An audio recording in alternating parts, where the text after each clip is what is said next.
What up, everybody, and happy hump day. Welcome to another edition of Giants Collective, joined by the crew, Adriana, Anthony, and, of course, Entertainer, here to bring you another exciting episode of nothing that's going on with the New York Giants since we signed our two quarterbacks. But the draft is this month. It is just a few weeks away, and of course, there's all these rumors out there now that the Giants are looking at best player available. And if anybody knows anything about best player available, it's not Shedeur Sanders at number 3. He may be the best quarterback available at number 3. Best player, it's not going to be him. I would say maybe next week we could look into doing some mock drafts or something for this channel. I don't know. I don't know how long those would take. We wouldn't go 7 rounds, but maybe like the first 2 days. You know, we could do like rounds 1, 2, and 3. I think that'd be fun. I think the chat might get on board with that. But Brian Daboll, you know, he had a presser, and I just want to get you guys' opinion on Brian Daboll. Me personally, I still like Dabes. I think that he has been dealt a shitty hand. I honestly do. I know players seem to play hard for him. I know he had a kind of a contentious relationship with Daniel Jones, but when you have an employee per se that's not doing their job and it makes their boss look bad and they have to answer to a higher boss, you get frustrated because Brian Daboll can only do so much. So we'll start with this. Oh, John, we always start with the lady first. What is your confidence level in Coach Daboll going into 2025 with the roster he has right now? It's not very high, but I'm optimistic because I do feel like he was handcuffed to what he was able to do because of Daniel Jones and Drew Lock and Tyrod Taylor. Like, I think because of their limitations, he wasn't really able to explore the full offensive scheme that he would like to do. So there is a part of me that is optimistic, thinking that, okay, they've got Russ Wilson. You know, Daboll spoke very highly of him during the presser this week, and it made me feel like, you know, we do have some good weapons on offense. I do feel like there are some there. You know, if we get Travis Hunter or we get Egbuka or a different wide receiver in here, I do feel like, you know, we can take it to the next level. And in theory, you know, should be a better football team, especially on offense. But I'm also like at the point with the Giants where I need to see it to believe it. Like they have just ruined my life the last 2 years where I've been optimistic only to just get shit on endlessly for 17 weeks, that I'm like, this year I'm going in with very low expectations and just gonna hope that Daboll can somehow figure it out. But my favorite thing about the Daboll presser was that he talks about Russ Wilson and says one of the reasons why he loves him is because he takes care of the ball. And I was like, do you know that Jameis Winston is your backup? Are you aware that this man is the backup quarterback? Okay. Good luck to you. Good point. Yeah, well, hopefully Jameis isn't playing because Russ is injured, and not that Jameis can't play at this level, but I think I'd prefer Russell Wilson because of that aspect. Anthony, I know you were definitely higher on Coach Daboll than Joe Schoen, but what is your confidence level in Brian Daboll going into 2025? Like I said, with the roster that he has right now, obviously the draft can change stuff depending on what we do with number 3, but what do you feel right now is your confidence level in Coach Daboll? It's tough to say. I think the draft could really change everything for this Giants team, depending on who they take with the number 3 overall pick. If it's a quarterback, I think you have to completely change your perspective on the outlook of the season. If it's Travis Hunter, again, I think you change the outlook on the season. But for Brian Daboll, I want to clarify because last week I was praising Brian Daboll and saying that I think he's a good coach. And then somebody left a comment. I do read the comments on the Giants Collective videos. And somebody was like, you were just bashing him 2 weeks prior or whatever, advocating for him to be fired. Let me clarify. I wanted Schoen fired, and if you're going to fire the GM, I'm of the mind that you clean the house. That's why I was saying to fire Brian Daboll, but I've always had the stance that I think Brian Daboll is much better at his job than Schoen is at his own, although there's still room for him to turn things around, and I think Schoen is doing a good job of that so far this offseason, and that ties into your question, Bad Dog. I think that the roster that Brian Daboll is being handed this season is much better than the one that we got last offseason because there's been a major upgrade at quarterback, so I feel a lot more confident in this team just generally speaking. Obviously, Chris and I last week, we had our little debate about next year's schedule. Obviously, talking about strength of schedule, we had a little conversation about that. And I think I'm way more optimistic on this team than actually probably the rest of this panel, and more optimistic than I probably should be, and more optimistic than I've been in the last 4 years about this team, to be completely honest. So, because Daniel Jones ain't confident. Exactly. That's exactly what it is. So I think my confidence level is honestly probably, if I have to throw a number out there, it's like a 6 or 7. But I'm leaning more towards 7 if we do draft a Travis Hunter, Abdul Carter, number 3 overall. I think the Giants can definitely win 7 games this season, which I know sounds like a tall order for the Giants, and Giants fans don't seem to really believe that that's the most realistic outcome. But I think that Daboll's done some good things, and he's called some good plays, but there hasn't been a whole lot of execution on the offensive side. And I think that, with better quarterback play, this team could be a much better team in 2025. Chris, what is your confidence level in Coach Daboll going into 2025? This is a guy that won Coach of the Year. His first year here, won a playoff game for the first time since we won our last Super Bowl in 2011, and then precipitously got worse. We were a 6-win team a couple of years ago, could have won 9 very easily. Last year, we just looked completely dead in the water, we didn't even compete. So, what is your confidence level in Daboll going into 2025? Yeah, and to Anthony's point about the win total, I don't think that's crazy to think that they could win 7 games. I don't know if I'll predict that, but I don't think it's crazy to think they could win 7 games, especially if they draft more of an immediate impact player, which many people now are projecting they're going to do with a guy like a Travis Hunter or an Abdul Carter. I would probably put them in that 5 to 7 win range. That's probably where I would guesstimate as to what they will be. As far as my confidence level in Brian Daboll, I'm not going to, he's still an incomplete. He's incomplete for me. I'm not going to say I'm sold on him. I'm not also going to say that I don't think he could coach because, like you said, the guy won Coach of the Year. I still think he knows how to call plays. I still think he's a good play caller. After all, Tommy DeVito looked competent with Brian Daboll as his offensive coordinator. He won 3 straight games as the quarterback of the football team. We talked about it last week. Drew Lock had a great game with him calling the plays. And like Anthony said, this is by far the best quarterback he's had since he's been here. And it was funny that I think it was Adriana brought up the point about the turnovers, how he values that in Russell Wilson. He did a really good job with that his first year with Daniel Jones. He was able to minimize turnovers as the play caller for the New York Giants. So I think he's a good play caller. I still think it's incomplete as far as whether or not he's a good head coach, right? There's been question marks of how he's dealt with the staff, specifically on the defensive side of the ball in the past with Wink Martindale. So I think there's major question marks there, but I still think the guy knows how to call an offense. I just don't think he's had the pieces in place yet. So you're confident that he can be the coach of the year. So you're confident that he knows what the hell he's doing.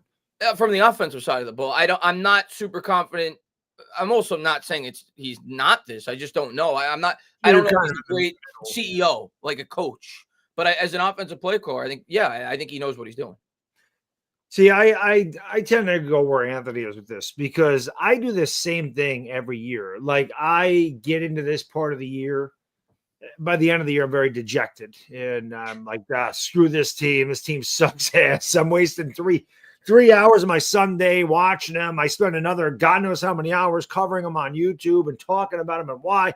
I'm done. I can't watch this shit show. And then we get to April. I'm like, you know what? We might actually be good this year. They do it to me every year. Every time I think I'm out, they pull me back in every freaking time.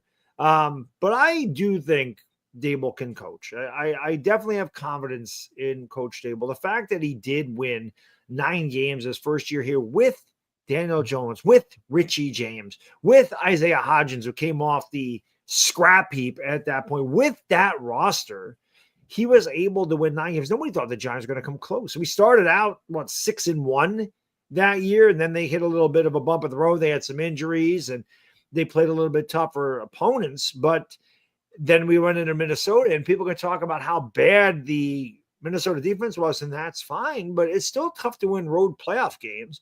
And they went in there and they got a road playoff win. And I think that his roster has gotten worse every year. They deal with injuries. There's been some turmoil. They didn't get along with Wink Martindale, but I mean, did anybody get along with Wink Martindale? It's hard to say exactly what goes on in the locker room because we're not there.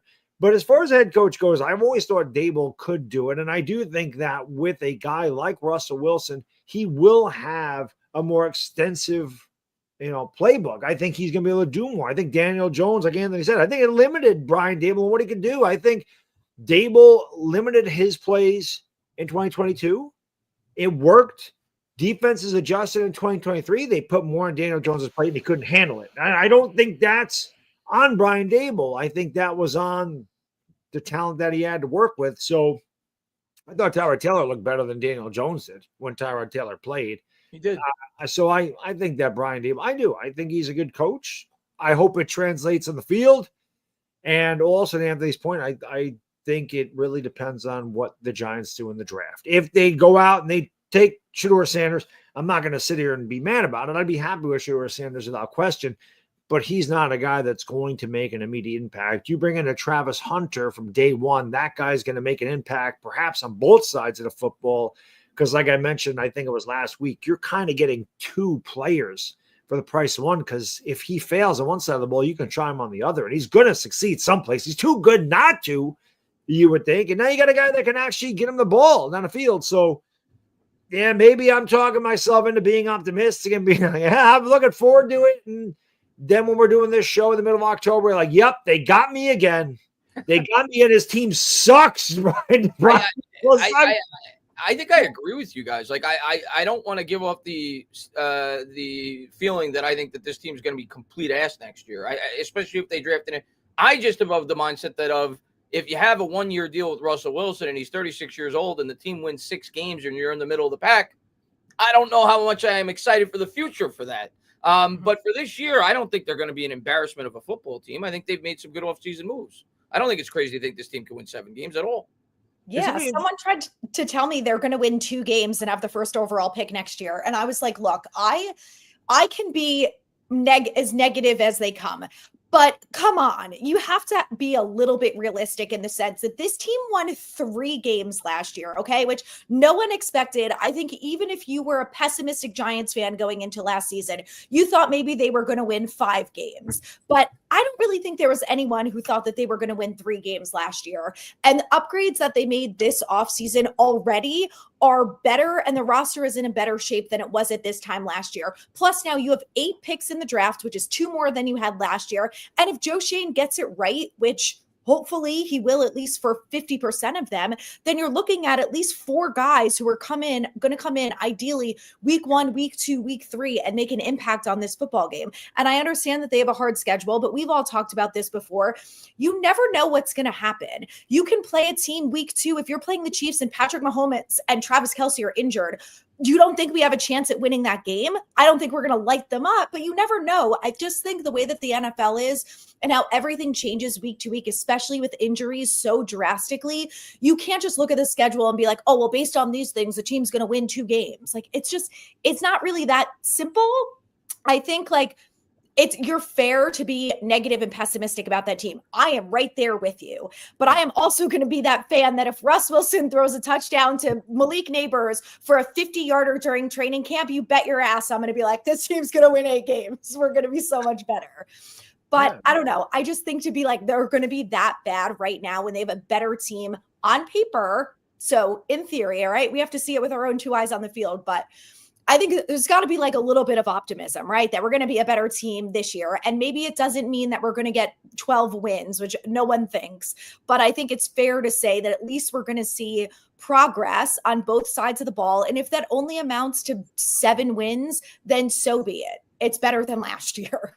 And at least it's something to look forward to. Like, if the defense looks good and they are raking in sacks every week again, you got to feel like, all right, well, at least we're building on last year, right? Like we're getting better. That's the projection of where we should be going instead of getting worse. I don't know if we can get worse than we were last year.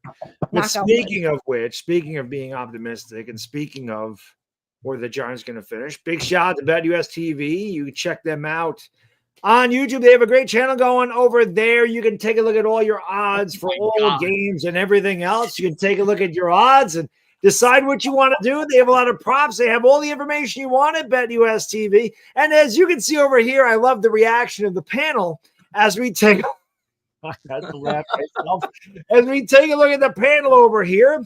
Obviously, the betting odds are not in the favor of the New York Giants. It strictly goes to Philadelphia at -145. And if you don't know what that means you would have to bet $145 to win $100.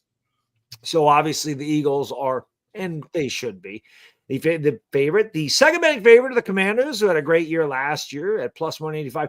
The Cowboys at +700 tells me this team is starting to slip a little bit. We might be able to actually get these guys this year. I don't know how good the Cowboys are actually going to be.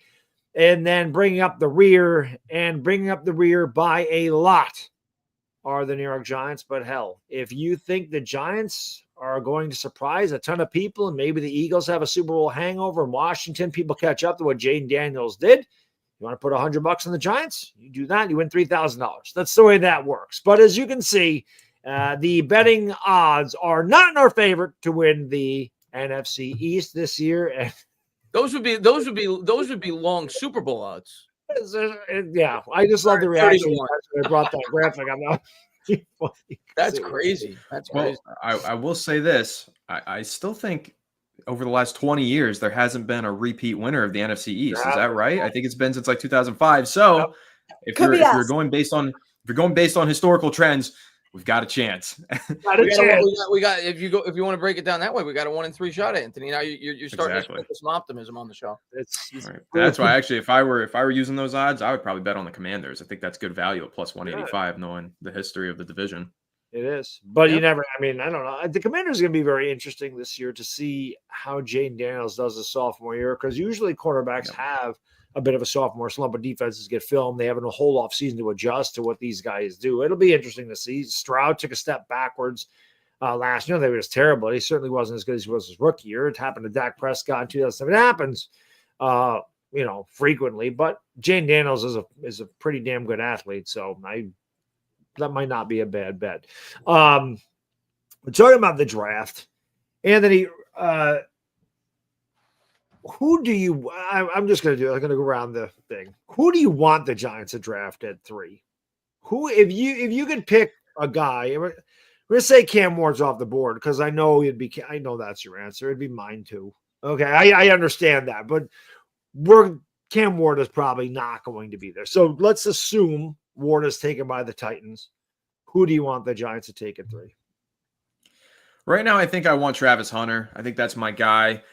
I get torn, though, because I do really like Shedeur Sanders, and I do get drawn to the idea of having a long-term solution at quarterback. I think that Sanders, no, he's not a perfect prospect. Yes, he has his flaws, but I see the upside, and I think that he is a great fit for Brian Daboll's scheme in particular, which is why I'm so drawn to him as a Giants fan. But then what is there not to like with Travis Hunter? I mean, he's such a special playmaker on both sides of the ball. And I just kind of think of the potential of this offense. I think I said it last week on the show, idiot proof, right? If you've got Russell Wilson throwing the ball to Malik Neighbors and Travis Hunter, how do you not put up some points? And I want to see some points. The Giants averaged 16.1 points per game last year. That ranked 31st in the NFL. They got to find a way to get more points this season. All they've done is upgrade the quarterback, but they didn't upgrade the offensive line, and they have the same playmaking core that they had last year. So I'd like to see them get a playmaker, and I think Travis Hunter is that playmaker. His ability to make contested catches, his run after the catch ability, he is a special and rare talent. And I know that if you're going positional value or whatever, maybe you make the argument for Abdul Carter at 3 because of his pass rushing prowess. First of all, I think he's going to go number 2 to the Browns. And on top of that, I think I would take I would take Hunter over Carter just because of his potential ability to contribute on both sides of the ball. And I think that the market for wide receivers is just booming. And if Travis Hunter is a superstar wide receiver, I think your whole offense opens up. I think Russell Wilson can have a major bounce back season. And I think a duo of Hunter and Neighbors could just be so explosive and put some points on the board and some wins in the win column. So I would go Travis Hunter at number 3. It'd be nice to have some big plays. Without question. We haven't had him forever. Chris, you still with Shedeur Sanders? That's still the guy you want the Giants to take? Well, it's who I've thought they were going to take. I'm of the mindset I'm happy no matter what they do with that pick, as long as they take one of the top four guys that most people think they're going to take. One of the 2 quarterbacks, obviously Abdul Carter and obviously Travis Hunter. As a fan, selfishly, I want a quarterback of the future. I want something to be hopeful about long term. Obviously, for this year, a guy like Travis Hunter is going to help this team immensely, right? Like Anthony said, he's going to be a bona fide number 1 receiver, really. I mean, a 1 and 1A with Malik Neighbors and a guy that you would project to be a lockdown corner at the NFL level. You're basically drafting a Sauce Gardner prospect who could also play receiver. So, I get all the arguments, and he is by far the safer pick. He is definitely the stronger prospect, as is Abdul Carter. Selfishly, I want a quarterback of the future, though, and I do think Shedeur Sanders is overhated, and I think a lot of it has to do with Deion Sanders. I do think he's going to go top 5 or 6 in this draft. I still believe that, but we'll see. I'm starting to believe, though, I'm starting to side with you guys that I do think they're going to end up, based off everything I'm reading, and who knows, the tides turn quickly when it comes to pre-draft rumors and everything else. Like, if you would have said this a month before the Daniel Jones draft, we all would have laughed. Would have said, oh my God, no way they take Daniel Jones. So things could change in 2 or 3 weeks. So we'll see. But right now, I do feel like they're going to end up with Travis Hunter. That's what it feels like right now. And I agree with Anthony. I think Abdul Carter in the end goes to Cleveland at number 2. I'll never, ever forget the Daniel Jones stuff as long as I live, because I just remember sitting there saying there is no way that I know who the hell he was. I said, there's no way that could possibly happen. You got to be kidding me. And then it freaking happened. And the rest is history for the way I react. And we all know that. By the way, I just want to say we are 17 subscribers away from 4,000, which means we picked up like 1,000 subscribers almost in the last couple of weeks. So if you haven't subscribed, make sure you do that. We're almost at 4,000. This show is only going to get bigger and better as we get to the draft and then we get to the regular season. And at least this year I will have extra company. If they suck, and we can cry on each other's shoulders or scream at the camera or whatever. Adriana, who is your preference at number 3 for the New York Giants? For me, it's Abdul Carter. I don't think he's going to make it to us. I do, even though I'm like, I don't know what Cleveland is going to do at quarterback if they don't get Sanders. I do feel like they're going to take Carter. He's just my preference. I feel like if he was in the rotation with Kayvon and Burns, it would be a massive upgrade to our defense. It also rights the wrong of the miss on Micah Parsons that Dave Gettleman really screwed this fan base over with. And I just think there's so much to like about him and his game that I just would love it. I think they're going to end up with Hunter, which I'm fine with, but I would take Carter over him if available. It's tough for me because I like all 3 of those guys, and I could see an argument for all 3 of them. But I think I've talked myself into Travis Hunter for the simple fact that he can play on both sides of the football. Like I said, if you miss on one side, you have an opportunity to redeem yourself on the other, and he's very good at both. So if he doesn't end up being a great cornerback, maybe he ends up being a great wide receiver, and vice versa. If he doesn't end up being a great wide receiver, he could be. So you have two opportunities to hit on that pick with a guy like Travis Hunter. I've never seen a guy like Travis Hunter all years I've watched football that is so effective on both sides of the ball on every snap. Like, he's not going to play every snap in the NFL, but college he played every snap. Like, sometimes I remember Deion having some, when he was at the Cowboys, had a couple of wide receiver packages, but he was a cornerback. He was not both. So usually cornerbacks are guys that are really good athletes, but they can't catch. They end up on the defensive side of the ball. He can do both. So if he does play corner, obviously, he's got good hands, get some interceptions. We only had like 4 last year, so he could have more than that by himself. So I think I've talked myself into, if, all 3 of those guys are there, that's the guy I'd prefer. But I understand the wanting a long-term answer. Quarterback, I'd have no issue with Shedeur Sanders. Certainly, as a guy that grew up in the 80s and watched an incredible pass rush with guys like Lawrence Taylor and Carl Banks and Leonard Marshall and all those guys, I could definitely get on board with an Abdul Carter and a Kayvon Thibodeau and a Brian Burns and a Bobby Okereke and a Dexter Lawrence. I could definitely get on board with the front 4 being monstrous, because that can mask a bad secondary. So I love Abdul Carter. Like, I think he would. I still kind of selfishly want a quarterback. I think I want Shedeur Sanders, but I love Abdul Carter. I would definitely have Carter above Hunter, but by no means am I going to be upset if they take Hunter. I think both of them are great prospects. And I meant to bring this up. Angelo brought up a good point in the chat there. What do we think about what the Browns owner is saying about Watson? That was crazy when you think about it. I don't know if you guys saw that. He literally came out, and this guy is still employed by his team. And granted, he's had some off the field stuff, and he's been hurt, and he's been horrible since he's been there. But the owner of the Browns, an employee of his team, basically came out and said he's awful. It was a horrible mistake. So that's a great point that he brought up, and it led a lot of people to agree with what Angelo said there. They believe, based off that, the Browns are going quarterback. And you could certainly make that argument based off those comments. That's very telling. But they're also trying to butter you up by saying that they believe in Kenny Pickett. There's been rumors they're looking for Carson Wentz. So I don't think that quarterback picture in Cleveland yet is completely developed. I think we got to see if they bring in another veteran. But right now, I think that's a really good point by Angelo that they may very well be taking a quarterback based on what the owner had to say.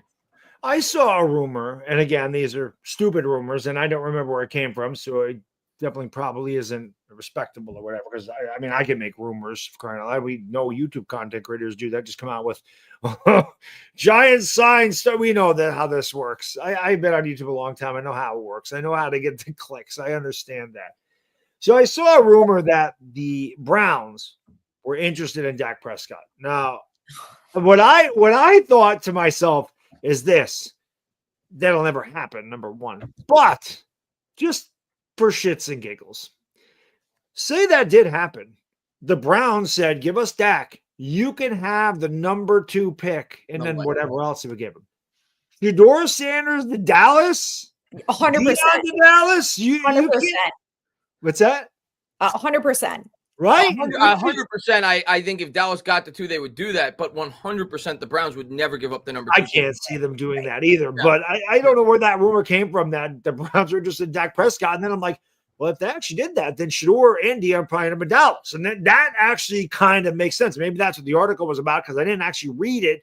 I just read the headline, and right in my head, I said, that's got to be what that's about. Yeah. No, I don't see. Deion did just sign a major extension with Colorado to remain their head coach. He got a huge pay raise. I think there's some sort of buyout clause, so he could technically get out of it next year, but an NFL team would have to pay like an egregious amount of money, like tens of millions of dollars. Yeah.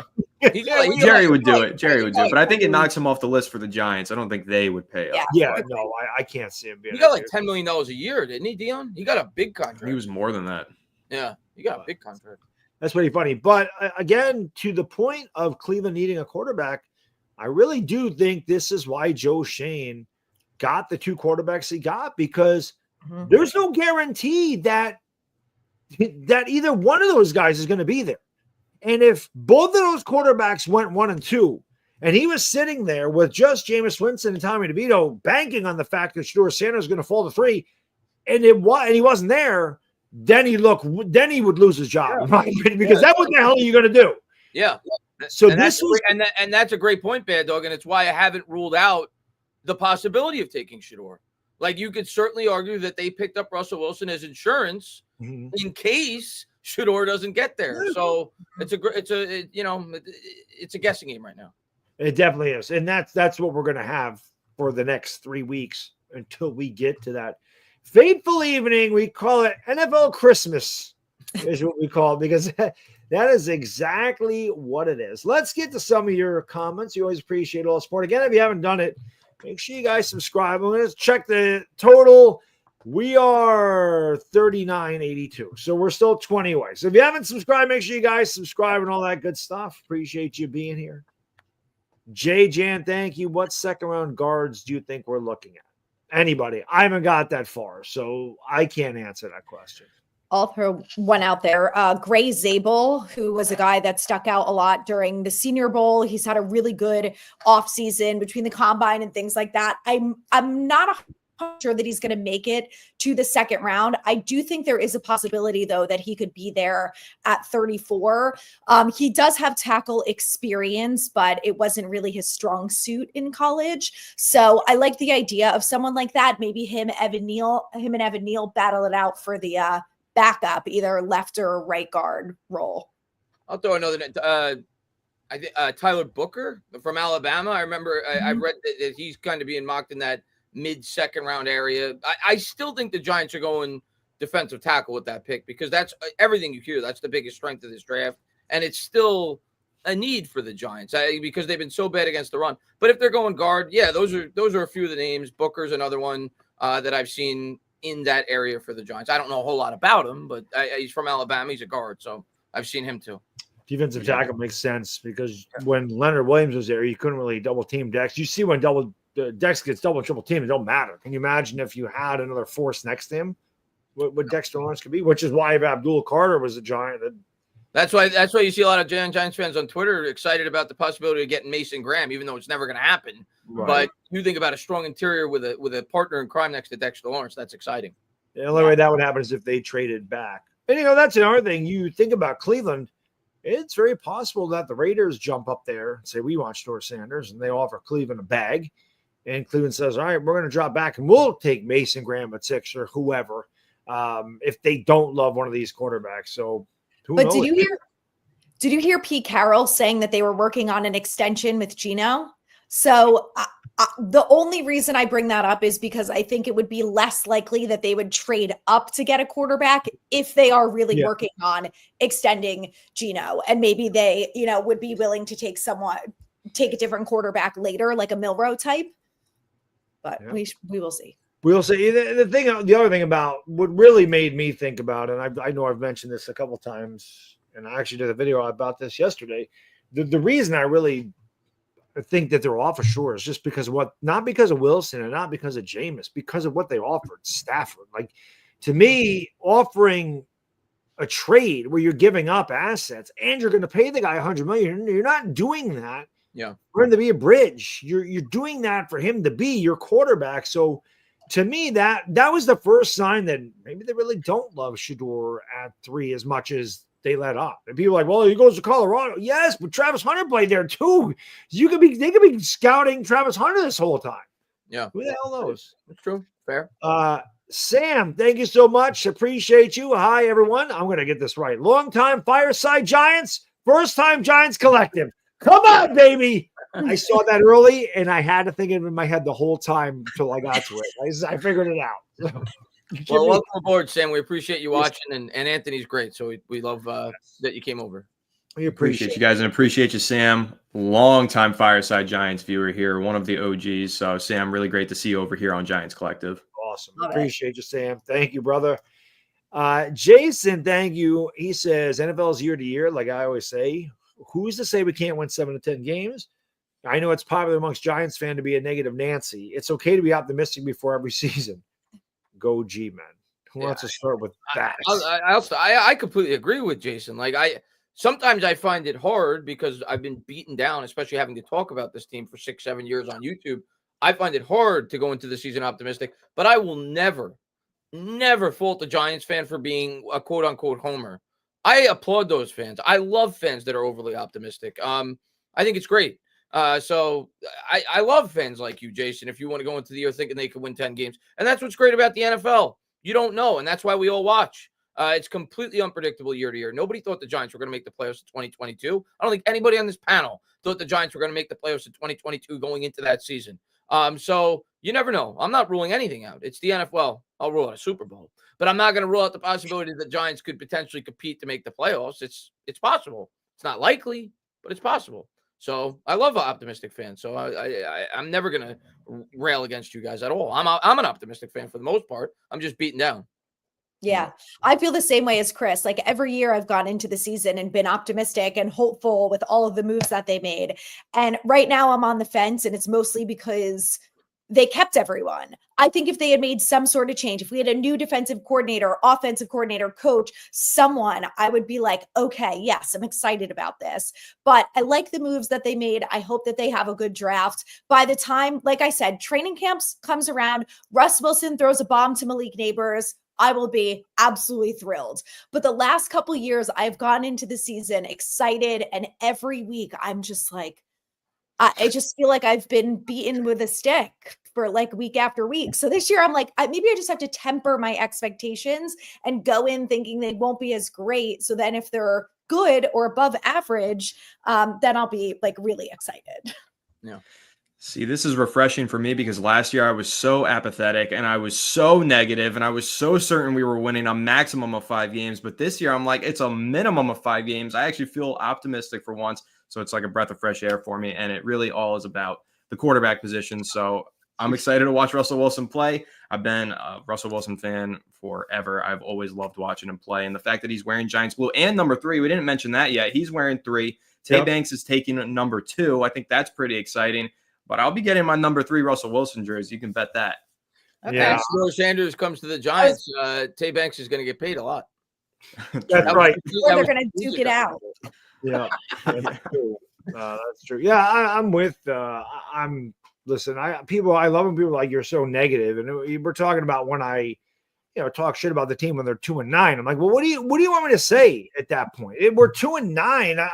How am I supposed to be? What am I supposed to look at here that's optimistic? But going into the year, yes, they do fool me a lot. And I try not to get caught up in, they're going to be good this year, because I just get let down. But again, I can't help it. I'm a fan and I want them to be good. I'm sick of them losing because, like I said, it's like banging my head into a wall every Sunday. It does nothing but watching the Giants does nothing but give me a headache every week. And you watch how bad they are. I'm like, what am I watching? Or what do I have to be optimistic about? But now, again, the quarterback's great because Anthony's so happy that Jones is gone. Adriana's so happy that Aaron Rodgers has nothing to do with the Giants. And Chris is really happy that Shador Sanders could be a Giant. I'd be really happy with any of those, though. I'm happy with all 3. Carter. Love Carter. Yeah. But it's just funny how that worked. But listen, I want to be optimistic without question. And I think going into the year, I always am. But I think that quickly gets ripped away when it wasn't last year. But I know going into 2023, I'm like, this team made the playoffs last year. We got this, a whole year of their scouting team and a draft and this and 40-0 to the Cowboys. That was, there goes that year. I mean, that's one of the worst games I've ever experienced as a Giant. That was top 5. Yeah. Worst games I've ever experienced as a Giants fan, because the expectations were raised with the Daniel Jones contract. You won a playoff game the year before, divisional rival. Didn't expect to necessarily win, but to leave Dallas 40-0. Andrew Thomas goes down. Saquon Barkley, I think, got hurt in that game too. Like, it was like the whole season was over in 1 week. It was crazy. It was such a deflating game. Yeah. And I remember before that game, boy, I talked so much shit that we were going to kick Dallas's ass. Needless to say, my post-game video got like 70,000 views. People could not wait to watch me have to eat those words. And I ain't doing that again, man. I do that, though. I can't help it, man. I get tied up in the crap, and I'm like, I'm going to talk shit. I don't know why I do. I just think I like talking shit to our division rivals because I hate them. And I think that's part of it. Not that I think we're going to win, but I just like trash. And I can't really say anything about the Eagles because they won a Super Bowl. I don't really know what the hell I can say about them. Dallas, I can still make fun of. I mean, I'm almost 50 years old. Last time they freaking won a Super Bowl, I wasn't even legally old enough to drink. So that tells you how long it's been. Think about that for a minute. I also love like the Giants, we've given them a lot of crap for being just like a shit show of an organization the last few years, which they deserve it. So it's fine. But I am like, as bad as the Giants are, I would take the Giants over the Cowboys any day, especially with just Jerry Jones and what an absolute psychotic man he is. Him going on about Micah Parsons at the owners meeting. I'm like, listen, I can deal with John Mara in his comments that, he doesn't think the roster is that much better now, but he decided to keep them. Like, I will take the things that come out of that man's mouth any day and twice on Sunday than being a Cowboys fan and dealing with Jerry Jones, who every single year, like, talks shit about his own players that he's trying to re-sign. I'm like, what are you doing? And the best part is it never works. He always tries to play strongman with these players, and these contract negotiations go on and on. He tagged Dak, then he had to sign him to a mega deal. Ezekiel Elliott, he had to sign him to a mega deal like a day before the season started. CeeDee Lamb signed him. It never works. Like, he kind of like disrupts the locker room with the way that he handles it. And then on top of that, he folds anyway. He does a horrible job with his negotiation tactics in terms of signing players, Jerry Jones. He's awesome. I hope he lives to be 200 years old. I love that guy. I really do. He is fantastic. I can't wait for them to be where we are because they're headed that way. They really are. I think the Cowboys are headed for a really bad time. Dak Prescott's got all that money. They're just kind of falling apart. They have no money. I mean, you want to talk about a team that has no cap, and their cap is totally destroyed. It's them. That's why they don't make any moves in free agency. They can't. So, and the fact that they win 7-8 games, they don't get really good draft picks either. I have a feeling they're headed to the basement. I'm gonna say this right now, and this is gonna be a hot take, and people can come back here, and I know they will. Oh, that take aged like milk, man, dog. It's terrible. We're finishing ahead of Dallas in this division this year. I don't know where the hell we're finishing. We're finishing ahead of them. I'm saying that right now. I don't think that's crazy. I don't think that's crazy. We're doing. I don't think Dallas is very good. I tell you right now, there's like 200 people writing it down right now. The timestamp 42 minutes. Bad Dog says Giants will finish ahead of Cowboys. In November, come back. Oh, Bad Dog, that's a terrible take. It's a hot take. Hot takes are supposed to be terrible. Corp, thank you, bro. If we draft correctly, I think we could double our win total and even get 4 primetime games. If we get Travis, we need to package him on either side of the ball, depending on which team we face. Could you see that happening, that they decide from one week to the next where he's going to be focused? Like focus him as a wide receiver or a cornerback, depending on the opponent? I don't like that idea. I don't like really? that. Go ahead. I didn't mean to cut you off. Go ahead. I was going to say, I think that actually might be the best way to do it, because then every week your team doesn't really know what they're defending against. And we do have a little bit, knock on wood, of depth at corner that if you get, this is my only question with Hunter, like, is if he goes to the Giants, I don't think that they're replacing Tay Phillips or Daboll, unless Daboll's not ready to go week 1. So are you rotating Hunter in? Are you starting him on offense? Because as of right now, they haven't made any upgrades on the offensive side of the ball. So are you starting him more there? But that's what I would like to see out of Daboll, is him getting creative with a player like that and taking advantage of the fact that he's good on both sides of the ball and using him correctly. And this is the reason why I'm like not sold on Daboll, because I feel like he hasn't done that with certain players yet. And if he can do it with Travis Hunter, he will win me over. Yeah, and I think those are all great points. And I do always agree with the mindset of trying to attack your opponent's weaknesses. So I get the theory of why you would want to use Travis Hunter in a certain capacity one week and less of a capacity in another week. But for a young player, I personally would rather him be accustomed to a role and know week to week, this is how we're going to utilize you. Now, we're going to utilize you differently based on the weaknesses of the opponent. Maybe we'll line you up more in the slot this week, more on the outside that week. But I think it's important for him to get used to a specific, know going into each and every week, he's probably going to play full-time on the defensive side, maybe 50% of the offense. Like, I don't like the idea of not playing any offensive snaps one week, then 100% of the – I think it needs to be more balanced in terms – so for his growth. That's just my opinion on the matter. But if they were to draft Travis Hunter, the way I would look at it is – he's going to probably play full-time on the defensive side. Everybody seems to project him as a better cornerback, even though he's a tremendous wide receiver as well. And you would use him in crunch time full-time at the wide receiver spot. Fourth quarter, close game, he's out on the field. Near the goal line, he's out on the field. But I think they'd be selective in terms of the way that they would use him offensively. That's just my outlook on it. Could you also see it the other way around? It's possible. I mean, I get the argument. The defense is trying to hold inside the 20 down the stretch. Could you see them throwing them out there at that point? Saying, "All right, go out there and like." I mean, Deonte Banks is a good cover corner, but he can't locate the ball. So, I mean, we've seen that. I get why Giants fans say that if the Giants were to draft him, they would rather him be a full-time wide receiver, and because they look at the roster, they say you just drafted Deonte Banks, 24th overall. You just signed a Debo to a contract. But in my opinion, if this guy's as good of a corner prospect as people are projecting, people are comparing this guy to Sauce Gardner. If he's as good as Sauce Gardner as a corner, I don't care if you're at Deonte Banks' feelings. That guy has to play that position. That's my outlook on it. But we'll see what they do. But I think if you draft Travis Hunter, he's playing cornerback. Yeah. We're fine. Well, I'm going to say, I was just going to say, we're going to find out. We might never find that out, but you never know. Jason Benjamin, thank you again. He says, I may be on an island, but drafting this high, team quarterback or what's LOS player? Line of scrimmage player.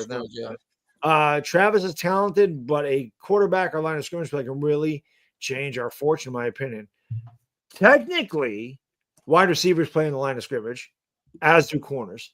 Technically, they are on the line of scrimmage. They really are. I mean, I get what you're saying. They're not in the trenches. They're not under center. But technically, that running back's not on the line of scrimmage. Safeties are not on the line of scrimmage.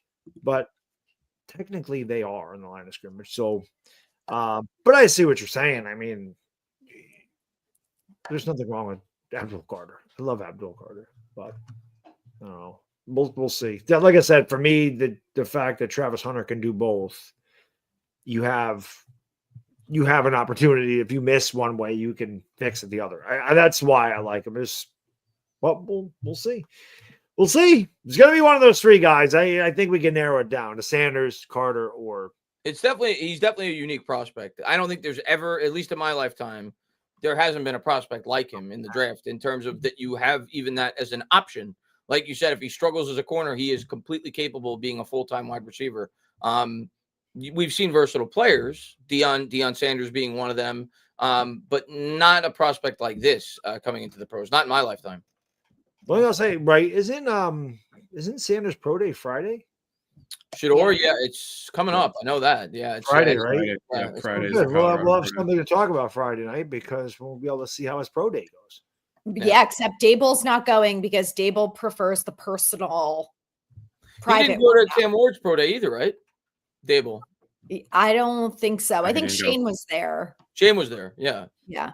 There was all the big front office guys. Shane, Brandon Brown was there, Tim McDonald, and then they had Shea Tierney and Mike Kafka there, but no Brian Daboll.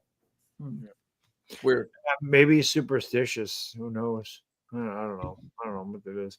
I'm not so worried about that. I think Brian Daboll would know what he's doing, and they do like the interaction. And we don't know who their top 30 visits are yet, do we? That hasn't come out yet either. Like that's not out, right?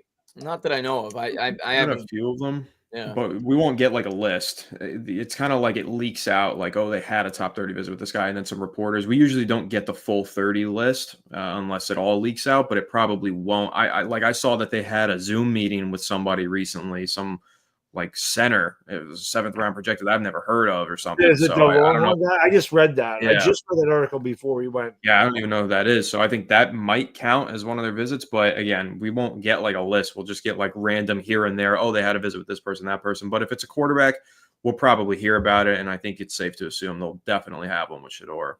Yeah, Shador, Ward, Dart, Milroe, all of the quarterbacks are probably going to. Because I still think they're taking one at some point in this draft. Who knows where? 100% at some point. Yeah, I think they're definitely taking one. Our friend Dr. Garrett's here. He says, any concern that we gave $30 million per year to an edge that can't play the run? Tibbs is very similar against the run as well. Another great Shane move. I mean, I don't know what to say. It didn't look like anybody could play the run. I don't hate the Burns contract relative to I think he had to do a slow start, but I think he really came on at the end of the year. Yeah, I know 30 million sounds like a lot of money, and he was good last year, but he certainly wasn't elite. But at the end of the day, a position that important, it's very rare that an elite prospect even becomes available. They get re-signed, the Aiden Hutchinsons, the Bosas, the Myles Garretts. Those guys usually don't hit the open market. So Brian Burns is about as good as a prospect at that position that you're probably going to be able to obtain from another team at the young age that he was. He was 25, 26. And you look at the edge market. We talked about it a couple of weeks ago and why I think there's an argument to be had to take Abdul Carter. Look at what these edge rushers are getting paid. Myles Garrett just got, what was it, $40 million a year? And that's only going to go up. So I don't think the Burns contract is as bad as some people make it out to be. I think he's a really good player. I also think when you look at the long-term contracts that are on this team, there's really not many, like Dexter, Andrew Thomas, Burns, some of them. So I kind of feel like at some point the money is what it is.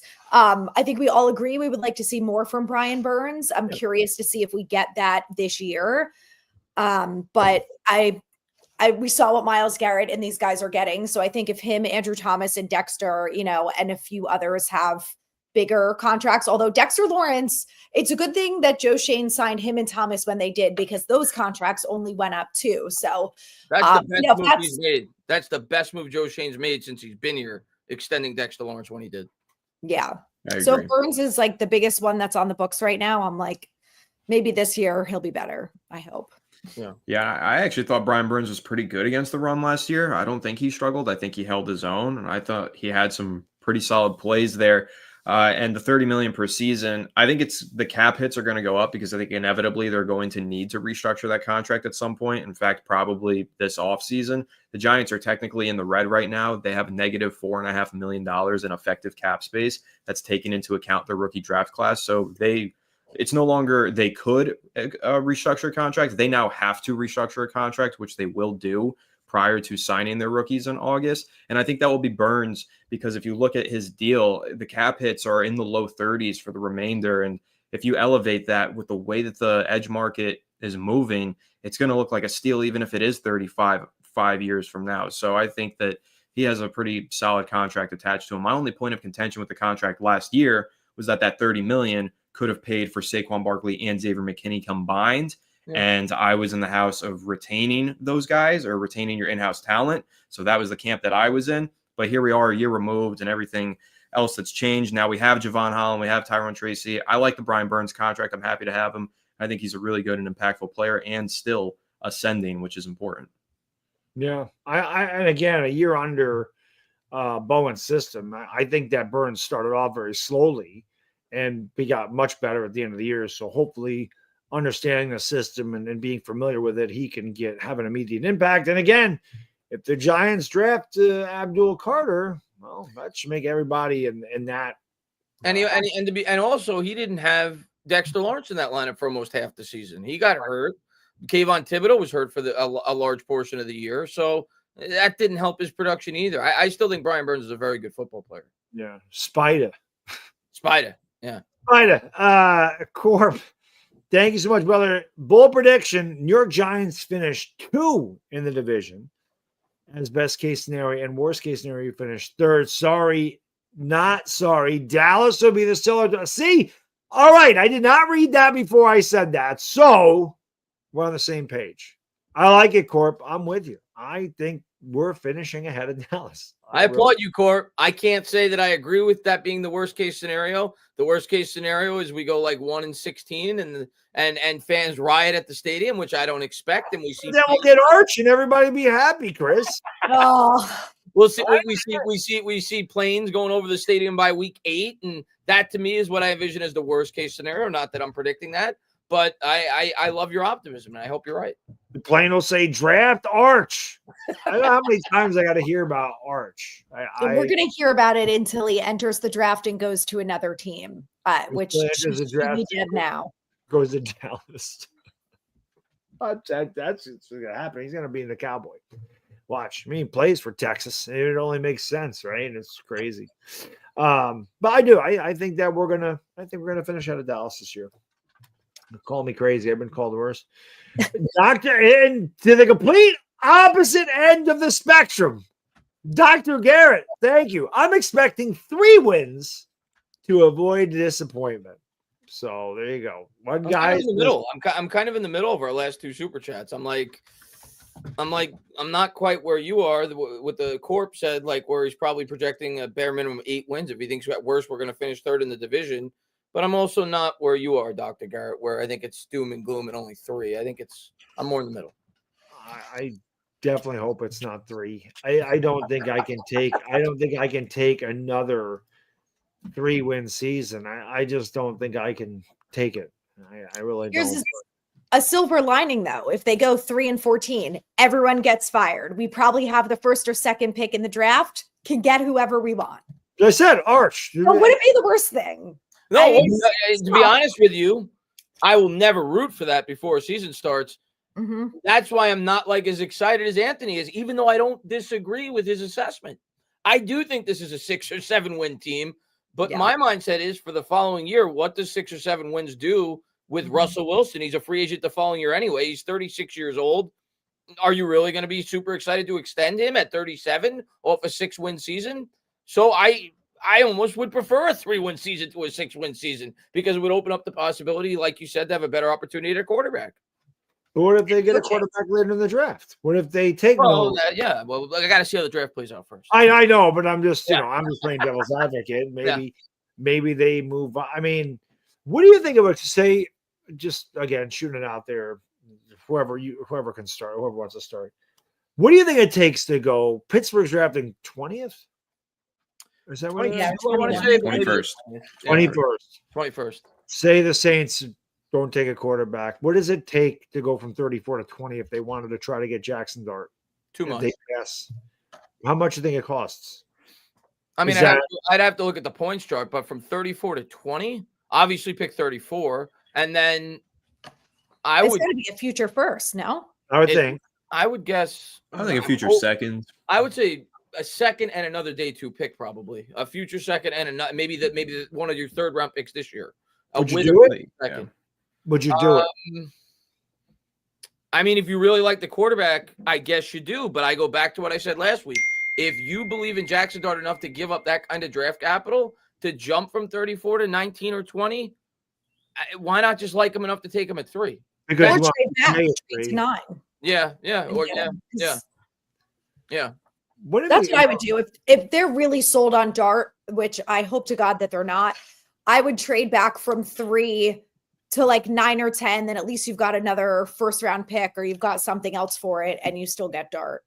Yeah, I see a trade up scenario that makes sense. I just don't think one that drastic.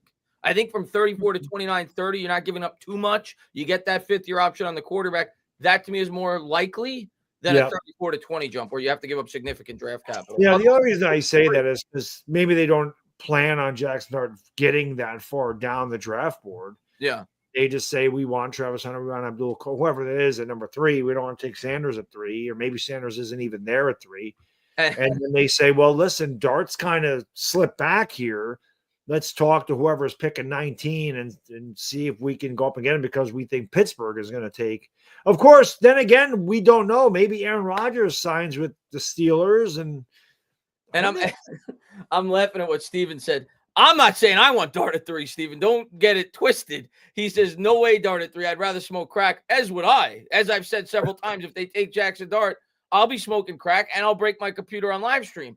That's not what I want, Steven. But what I'm saying is if you're going to be willing to give up that kind of draft capital for a quarterback, you have the 3rd pick. If you like him enough to give up 2 seconds and a 3rd to jump from 34 to 19 or 20, then why don't you like him enough to just take him at 3? Like if you believe in him that much. That's what the point I was getting across. I don't want Jackson Dart, especially at number 3 overall. No, Chris already said if we took Dart at 3, we'd break the internet. Yeah, like there'd be broken technology everywhere if they did that. Trust me, I'd be pissed if they did that. So I can't see them doing that at all. One more. Dr. Garrett says, Bannock, how much you to host permanently as Trump and all of you doing 3 shots per show? It's probably not going to happen. Not on this show, but I mean, if you want me to do one of my own shows hosting as Donald Trump, we can talk about that. Would be hard to pull off for an entire 2 hours or whatever. I could do it. I could do that. Well, not 2 hours, maybe an hour. I could probably do Yeah. it. It starts to hurt my voice after a while, but I always like the people get a kick out of the imitation. Because I don't even know why the hell I started doing it. I just started doing it. People are like, oh shit, that's good. Oh shit, that's really good. They think it's funny, which is good because we're here to entertain. Maybe you'll get a job on Saturday Night Live replacing the guy that does. I don't look like him though. That's the problem. I don't look like. You got makeup for that. I have the shadow, the thick eyebrows, the brown eye. Like I can't look like him at all. I can't even try. And I'm too skinny. Because they got body. You got you body. do it, Chris. We don't eat a lot of McDonald's. Some people they love the Big Macs. Frankly, You get one of those Trump bodysuits. I could do that. Yeah, that's true. Well, I mean, with Hollywood makeup, you can make it look like anybody you want to. So, yeah. But I can't act. I could just talk like them. Corp, thank you, brother. 2026. Me and Bad Dog turn half a century. I turn half a century this year. Let's go. New York Giants, can we for once have our cake and eat it too? Well, for 50, sure. Let's go Giants and let's go New York Giants Collective. We appreciate you, Corp. Thank you. And it would be nice if the Giants would have a solid freaking year for once. It'd be great. We deserve it, man. We have been through a lot of shit as Giants fans. I don't think there's any question about it. And the Jets fans are with us, and I mean, no offense to Jets, but I don't want to be with the Jets. One thing I wanted to talk about on the show today, by the way, I don't know why you reminded me with the Jets comment. I don't know why. The rule change. What did you guys think about the I wasn't able to keep up with all of it. I think they did the overtime rule. They made it the playoff rule now. I'll give my quick take on that. I love it for the playoffs. I think it's great for the playoffs. Obviously, we saw what happened with the Bills and the Chiefs. They needed to do that. But for the regular season, I don't know how much of if it's going to come into play because it's only a 10-minute period. So if a team scores a touchdown on the first drive and it's an 8 or 9 minute drive, if it was an expanded 15-minute period, I think it makes more sense. Not that I'm against it. I just don't think it's going to be as you're not going to see many instances where that takes place in the regular season with the 10-minute period. And by the way, the kickoff rule, maybe somebody's for that. I'm very curious to get your guys' takes on that. I didn't see it. Hate it. The touchback now, they start at the 35, Bad Dog. Yeah. Wow. Listen, as a Giants fan, I like it. I said on my show, those 5 yards are going to be like winning the lottery for the Giants because they need every yard and every minute. For the Giants. How happy were we last year when we got DPIs and OPIs called in our favor? I was like, oh my God, 15 yards. That's it. We're going to score here. Game changer. The problem is the guys kick it to the 1 yard line and we get out to the 19 and Eric Gray fumbles and then we're, that's what happens. We're the freaking. What about you, Anthony? What do you think of the rules? Well, I was going to say on the overtime rule, I actually think that's the excitement of it, that it's only 10 minutes because say there is an 8-minute drive. Cool. Now we get another 2-minute drill to watch. And that's exciting. I love watching the 2-minute drill. And I actually think with this new overtime rule, we might see more ties in the NFL going forward. The tie is so rare and random. Like obviously it happened to the Giants in 2022, but that was like the first time I think in 30 years that it had happened to them. There's usually like 1 or 2 ties total in the NFL every year. I think we might see more ties as a result of both offenses touching the ball. I got a question for you about the tie thing you said though. Mm-hmm. If you were a coach and this exact scenario plays out, because in the playoffs, I know what I would do. If I was the team that gave up the touchdown first and then went down the field and scored a touchdown, I'm going for 2. I'm not giving the ball back to the team that just drove down the field and scored a touchdown against me, and especially starting at the 35 with a touchback, only having to go 20 yards to get in field goal range with the way that these guys kick field goals anymore. The higher percentage play for me in that scenario is to go for 2. So in the regular season, if I was a coach, now, of course, ties could come into play in the standings in terms of making the playoffs, and you don't want to risk that in certain instances. I think there's a high probability the coach would go for 2 in that scenario. There definitely is, but I think if this does result in more ties and ties become normalized, there will be more incentive to play for ties for playoff seeding. So it's really just going to depend. Like we need a larger sample size of games with ties. Like if there is an uptick in ties this season, then teams will have to make decisions based on whether or not they do want to go for a tie or for the win, because the loss, I feel like you're penalized so much harder on the loss as opposed to the tie versus a win. The incentive is not nearly as great as the drawback We made the is to playoffs taking because that of a tie. loss. So We made the playoffs because of a tie with the exactly. Yeah. Yeah. So, and if that was a loss, we wouldn't have made it. So I actually think there's a lot of incentive to go for the tie going forward, especially with this new overtime rule. But as for the kickoff rule, I actually just don't understand it. Like, what is the purpose of the change? They said that it's to promote more returns. And maybe, I don't know, why do I feel like that's backwards logic? Maybe I need it re-explained to me what the purpose of the kickoff rule is. But like Captain America just said. Logic, I agree, because they don't Yeah. like the kickoffs because of all the injuries that take place. Right. Yeah, so I don't their understand. logic Captain is- America is saying move the kicker back. I agree. That makes more That sense. would be to the me better than moving rule. like, why have we not done that? That should have happened 5 years ago, in my opinion. So I don't know. I think that one is But I strange. think, don't understand it. I think where their logic is, Anthony, obviously it's a layup for a kicker in today's NFL, kicking from the 35 to kick it out of the end zone. Their logic is if now the penalty, the opposition is going to start at the 35, it's much more likely that the kicker will kick it in the field of play. And I think with the new touchback rule, if it doesn't reach the end zone, they are forced to return it, if I'm not mistaken. Maybe they could take a knee. I can't even remember. I can't even keep up with the rules. Yeah, but I don't remember. Even if it touches the end zone, like even if it rolls into the end zone, though, it's a touchback. So like, I don't know, the probability, I don't know, whatever. We got to see it unfold. I'm wrong, guys, and maybe somebody in the chat knows. Wasn't the rule if it bounces in the field of play and then goes into the end zone and you take a knee, you get a touchback, but it's further back. I think it's at like the 25, at least based off last year's rules. I could be wrong on that. But so it's I'm not sure. the same as if you catch the ball in the end zone. And I'm almost positive on that. I think if it bounces in the field of play and then goes into the end zone, you start further back. But maybe I'm wrong. I can't keep up with it. What I do know is with the overtime rule, why don't they just make it the college overtime rule? It's college overtime. I think the only reason they don't do that, Bad Dog, and I agree with you, it's a much better system. It's because the TV ratings. They want these games to finish within a window so everybody could watch the 4:25 game without being interrupted. Wait, cut the commercials in half. right. You know, we all know the NFL doesn't like losing money, though. But I agree with you. For the viewers, it's better. It's definitely better. With that said, that will bring us to a close of another edition of Giants Collective. We always appreciate all support. We're very close to 4,000 subscribers. So again, if you haven't done that, we're like 5 away. So by the time we do the show on Friday, we should be good at 4,000 subscribers. I forgot to mention it earlier today. If you do have a question, normally Friday is our mailbag. So if you have a question for the panel, leave it in the comment section below this video, and we'll take 2 or 3 of those questions and answer them on the next one. Maybe we'll have some breaking news. Maybe we won't. Who knows? But I do know that we're getting closer to draft, and once we get there, it's going to be a lot of fun. So with that said, for all John, Anthony, and Entertainer, enjoy the rest of your hump day, everybody. We'll see you Friday, and we out.